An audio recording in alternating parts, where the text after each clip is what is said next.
Assalamualaikum warahmatullahi wabarakatuh. Apa kabar pemirsa Rafa Televisi?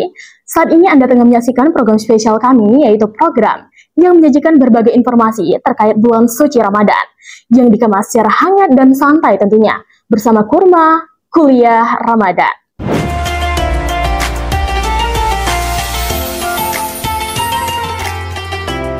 Pemirsa, pada kuliah Ramadan kali ini, saya akan mengajak teman-teman untuk berdiskusi dan berbincang bersama narasumber yang sangat luar biasa dan kami hormati tentunya. Yang terhormat Bapak Profesor Dr. Muhammad Uyun, MSI. Bagaimana Pak kabarnya? Baik, Alhamdulillah. Alhamdulillah. Pemirsa, beliau ini adalah salah satu dosen di UIN Raden Patah Palembang yang tentunya itu sudah tidak asing lagi bagi kita semua. Dan tepat sekali untuk kita ajak berbincang pada hari ini. Assalamualaikum Bapak. Waalaikumsalam warahmatullahi wabarakatuh. Sebelumnya kami ucapkan terima kasih Bapak sudah berkenan hadir di program Sama-sama. Kuliah Ramadan pada hari ini. Bagaimana Pak hari kelima puasa nih? Apakah masih lancar dan semangat Pak? Lancar dan semangat. Alhamdulillah, semoga kita semua masih diberikan kelancaran dalam menjalankan ibadah puasa ya Pak ya. Amin. Amin. Sedikit nih Pak, sebagai seorang dosen sekaligus dekan di Fakultas Psikologi, adakah perbedaan nih Pak, rutinitasnya selain menjadi seorang dosen, mungkin ada perubahan dalam menjalankan ibadah puasanya Pak, dibandingkan dengan bulan-bulan sebelumnya mungkin? Ya. Baik, terima kasih. Assalamualaikum warahmatullahi wabarakatuh. Tadi sudah disampaikan, nama saya Muhammad Uyun, dosen di Fakultas Psikologi Universitas Islam Negeri Raden Patah Palembang, dengan tugas tambahan sebagai dekan. Terkait bulan puasa, tentu saja ada perbedaan dengan bulan selain puasa. Yang saya rasakan secara pribadi, ketika di luar bulan puasa, secara fisikly kita semangat ya, semangat, bergairah gitu ya. Nah, pada saat di bulan puasa ini, terutama di awal-awal, mungkin masa penyesuaian gitu ya, yang tadinya mungkin sehari-hari kita bisa sarapan dan sebagainya, di pagi hari ketika bulan puasa tidak boleh untuk itu karena berpuasa. Nah, di pagi harinya mungkin kemunculannya lebih lesu ya, lebih tidak bersemangat, tidak bergairah gitu ya. Mungkin efek dari fisiologis kita. Oke, terima kasih Bapak. Nah, terkait tema kita pada hari ini nih Pak, mengelola emosi dan stres ketika berpuasa. Nah, menurut Bapak nih Pak, kenapa mengelola emosi dan stres saat berpuasa itu penting untuk diperhatikan Pak? Iya. Baik, terima kasih atas pertanyaannya. Saya mencoba menjelaskan dimulai dari emosi ya. Emosi itu kemunculannya sesaat. Respon kita terhadap di luar diri kita yang sifatnya sesaat. Nah, emosi ini sesungguhnya berbagai jenis ya. Ada emosi marah, ada emosi sedih, ada gembira, ada senang gitu ya.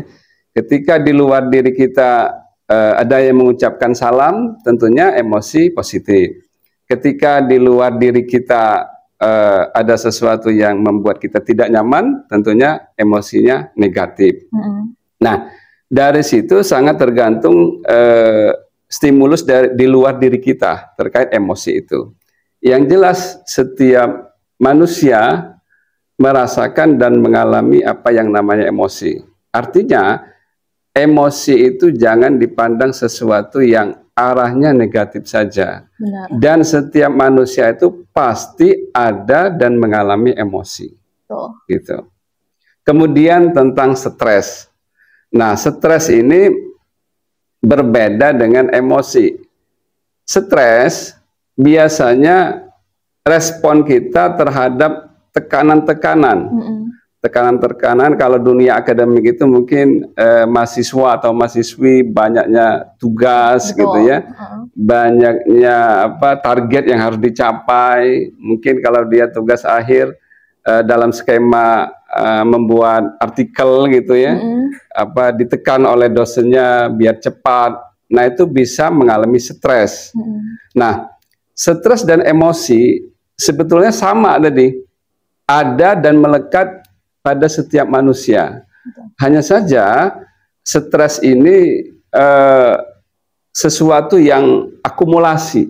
berupa tekanan, ya, yang diendap dalam diri individu. Kalau teori Freud itu adanya di alam bawah sadar, gitu ya. Nah, ini juga berbeda responnya kalau terkait dengan gender. Jadi beda respon perempuan terhadap emosi dan stres, begitu juga dengan laki-laki. Oke. Nah, Bapak, terkait tema kita pada hari ini juga, Pak, kan sebagai mahasiswa tuh seringkali dihadapi oleh kondisi-kondisi yang tidak menentu, seperti rasa capek, mengerjakan tugas tadi, Pak, lelah. Nah, ada nggak, Pak, kayak langkah-langkah praktis yang bisa kami lakukan nih, Pak, untuk mengatasi hal tersebut, biar ibadahnya itu masih tetap berjalan dengan lancar, dan tugasnya pun bisa dikerjakan dengan baik, Pak? Ya. Jadi terkait dengan kondisi saat ini, bulan puasa ya, sebetulnya bagaimana pikiran kita ya, persepsi kita ya terhadap bulan puasa itu sendiri. Memang diakui secara fisiologis, fisiologis itu organ tubuh kita ya, organ dalam kita ya. Jadi oleh karena dia tidak mendapatkan asupan dari luar, ya, sehingga membuat kita lemah, ya, lemah, mengantuk dan sebagainya. Efek dari fisiologis. Tapi itu sangat tergantung pikiran kita, itu sangat tergantung dari persepsi kita. Nah, ketika persepsi dan pikiran kita positif, semua itu akan akan tertolak dengan sendirinya. Artinya kita bisa modifikasi perilaku sebetulnya. Misalnya ketika kita mengalami males gitu ya, bagaimana males ini menjadi sesuatu yang produktif, menjadi hal yang positif. Kalau kita sudah tahu bahwa kita lemah, letih, males itu sebetulnya dari akibat organ fisiologis kita tadi gitu loh. Betul. Tapi kalau hal itu kita biarkan saja, kita ikuti dalam tanda kutip, ya akan berlarut gitu. Malas itu akan melekat dalam diri individu. Artinya usaha yang bisa kita lakukan adalah memodifikasi pikiran dan persepsi kita terhadap objek yang kita alami tadi. Oke. Gitu. Berarti penting sekali ya Pak untuk mengelola diri sendiri dan juga berpikir positif agar kita tetap semangat menjalankan ibadah kita dan juga mengerjakan tugas sebagai seorang mahasiswa, Pak, ya. Oke, Masya Allah. Untuk teman-teman di rumah bisa memperhatikan atau menerapkan nih tips-tips yang telah disampaikan oleh narasumber kita pada hari ini. Selanjutnya nih Pak, kan Islam itu mengajarkan kita untuk selalu menjaga lisan dan sikap, terutama di bulan suci Ramadan ini. Nah, bagaimana nih Pak cara terbaik untuk yang bisa kita lakukan untuk melatih kesabaran tersebut, Pak, sehingga kita bisa memaksimalkan ibadah di bulan suci Ramadan ini? Ya, jadi sebetulnya secara alami bulan puasa ini sudah menjawab,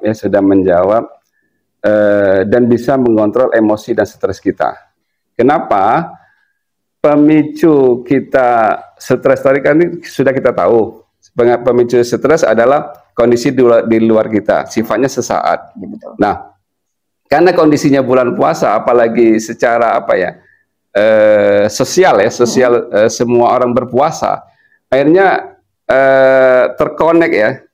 terkoneksi satu individu yang lain, yang pada umumnya dan yang semuanya berpuasa begitu, yang efeknya efek global ya, efek untuk ke semua diri individu. Artinya apa?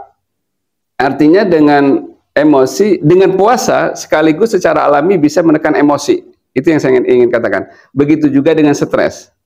Artinya di bulan puasa saya bisa mengatakan tingkat stresnya dan emosinya di bulan puasa dibanding luar puasa itu jauh lebih rendah.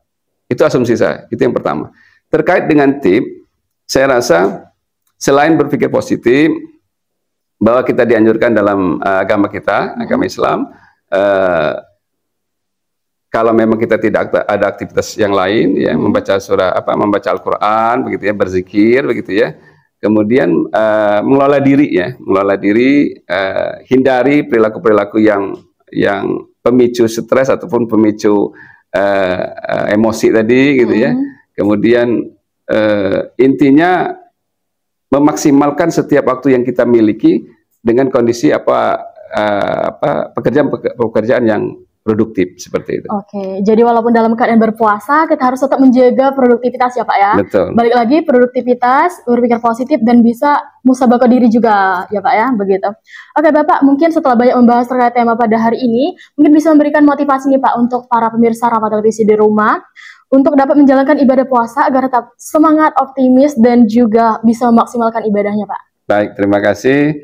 Yang bisa saya sarankan untuk mahasiswa kita, terutama mahasiswa UIN Kota Palembang ya, manfaatkan dengan maksimal kondisi bulan puasa ini ya. Betul. Jangan kita menjadikan alasan apa bermalas-malas ya, apa menjadi kebanyakan tidur daripada aktivitasnya gitu ya. Sebetulnya kuncinya lebih pada modifikasi perilaku, berpikir positif gitu ya, mengelola emosi, dan yang paling penting saya rasa di sisi agama adalah banyaknya meningkatkan ibadah seperti itu. Itu saya rasa. Kemudian kalau terkait dengan tekanan-tekanan psikologis yang terkait dengan tugas tambahan, perkuliahan dan sebagainya, bisa nggak hal itu kita kelola dalam pikiran kita menjadi sesuatu yang positif gitu. Jangan kita pikirkan sesuatu yang menjadi tekanan. Misalnya gini, satu mata kuliah ada 5 tugas. Nah, satu mata kuliah 5 tugas ini kalau dijadikan beban jelas. Betul. Sehingga membuat dia stres, gitu ya, dalam pikiran dia, dalam kognisi dia. Tapi beda hal dengan orang lain ketika satu mata kuliah 5 tugas ini membuat dia semangat, dia modifikasi perilaku dia modifikasi pikiran dia, kognisi dia menjadi hal yang positif. Artinya justru meningkatkan motivasi. Jadi beban itu bisa dialihkan menjadi motivasi, bukan beban menjadi stres. Gitu loh. Nah, kalau beban menjadi stres, nanti bawaannya dia cenderung mudah terbawa emosi. Betul. Dalam kondisi ketika dia menyelesaikan tugas itu. Oke, gitu. betul. Gitu. Oke teman-teman, jadi penting ya saat berpuasa itu kita harus tetap berpikir positif, banyak-banyak ibadah, jangan hanya tidur saja ya Pak ya. Ya, oke. Terima kasih Bapak Profesor Dr. Muhammad Yun MSI yang telah berkenan hadir dalam program Kuliah Ramadan pada hari ini. Program Kuliah Ramadan akan kembali dengan bahasan dan narasumber yang tentunya tak kalah menarik. Saya Seprantaspa, beserta seluruh kru yang bertugas, pamit undur diri. Terima kasih, selamat pagi, wassalamualaikum warahmatullahi wabarakatuh.